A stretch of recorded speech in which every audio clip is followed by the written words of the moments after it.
How to Read a Story by Kate Mesner, illustrated by Mark Sigel.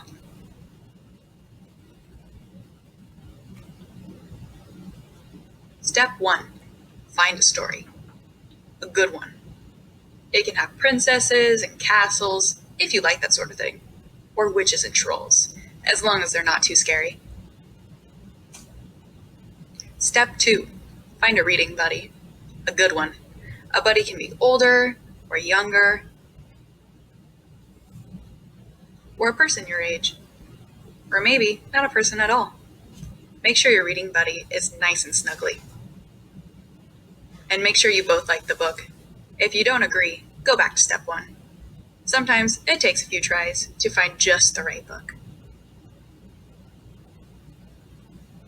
Step 3. Find a cozy reading spot. Outside is fun, but not if it's very cold. Unless you have thick wool blankets and hats and scarves and cups of steaming hot cocoa. And not if it's very hot. Unless you have trees to shade you from the sun, a hammock to catch cool breezes, and tall glasses of icy lemonade. Inside is good. Couches are cozy, so are chairs big enough for 2. Just be careful not to get stuck.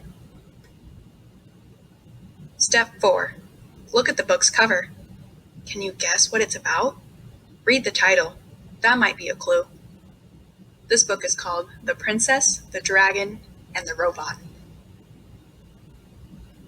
Step 5. Open the book. This is the exciting part. Once upon a time. Read the story in a loud, clear voice. Not too slow and not too fast. You can point to the words if you like, but you don't have to do that. Step 6. When the characters talk, whatever's being said, say it in a voice to match who's talking. I will save the kingdom. I am the most powerful in all the land. I'm hungry for lunch. Soon the castle will be mine. Beep. Step 7. No matter what you read, hold the book so your buddy can see the pictures. Buddies get impatient when they can't see well. Step 8. If there are words you don't know, try sounding them out or looking at the pictures to see what makes sense. They were afraid the dragon would come burn down the the castle. If you need a break, you can pause for a minute and talk to your reading buddy to predict what might happen next. Will the castle catch on fire? Will the princess tame the dragon? Will the robot marry the princess? Will the horse make friends with the dragon? Or will the dragon eat them all for lunch?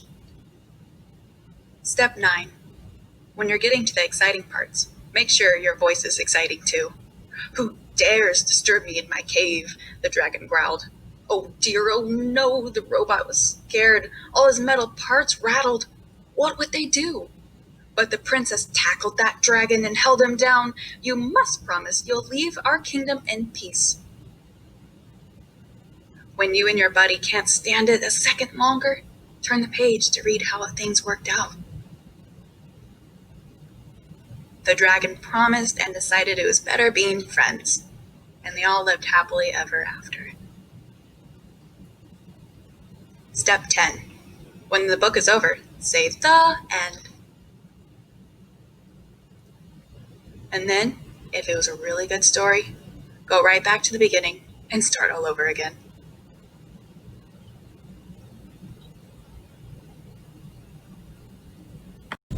Hi friends! Today we are going to talk about how to read a story. Now there are 3 ways that you can read a story. And I have them on my poster right here in the number 3. 3 ways to read.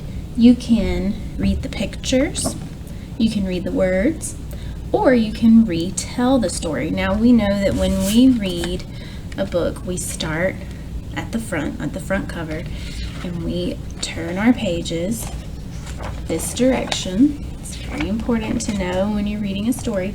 And then when we read the words, we read from left to right. So this says, I am invited to a party. So I'm going to show you the 3 different ways that you can read a story. I'm not going to read the whole story 3 different ways, but I'm going to show you examples of 3 different ways you can read this story. It's called I Am Invited to a Party, and it's an elephant and piggy book. They're 2 of my very favorite characters. So the first way that we're going to talk about is read the pictures.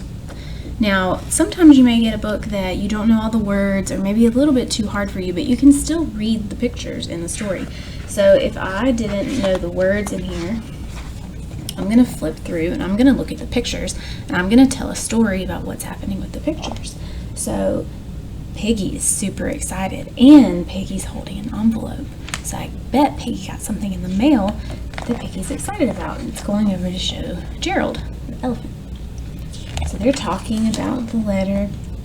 Oh, an elephant's reading it. It must be something cool because elephant's smiling. Oh, Piggy looks worried about something. Oh, but now Piggy's excited again. So they're talking. It looks like elephant knows what he's talking about, and Piggy's just ready to listen. Look at them, they're dancing. Okay, so I can tell a story. I can read a story by reading the pictures. Now, the second way to read is to read the words. So I'm going to just pick up where I left off and read the words. Wait, what if it is a fancy party? Oh, so there's a party. I bet that was an invite to a party. We must be ready. Really? I know parties. He knows parties. Zip, zap. Oh, here they go. Zap, zip. You dressed all fancy. Is this fancy? Very fancy. It's in fancy writing, so you have to read it fancy. Party, party, party, party. That's the second way that you can read a story. So you can read the pictures, you can read the words, or the last way is to retell the story. Now, I've read this story before, so I can just retell you what happens. So Piggy gets invited to a party and wants Gerald to go with her to the party. And so Gerald's like, well, what if it's a fancy party? So they get all fancy dressed up. And then they're like, or Gerald's like, wait, what if it's a pool party? And Piggy's like, really? So they're like, they'll go get dressed for a pool party. And then Gerald's like, wait, what if it's a costume party? Piggy's like, I really hope you know what you're talking about, Gerald, because this is crazy. We're dressed fancy, now we're dressed for a pool party, and now we're dressed for a costume party. And well, then they get at the end, and all the other friends at the party are dressed just like they are. So Piggy's like, oh, you do know parties. I'll show you the picture. They're like, party, party. So those are the 3 different ways that you can read a story. You can read the pictures, you can read the words, or you can retell. So I want you to practice with either Raz Kids or Epic or a book that you have at your house. Practice the 3 different ways to read a story.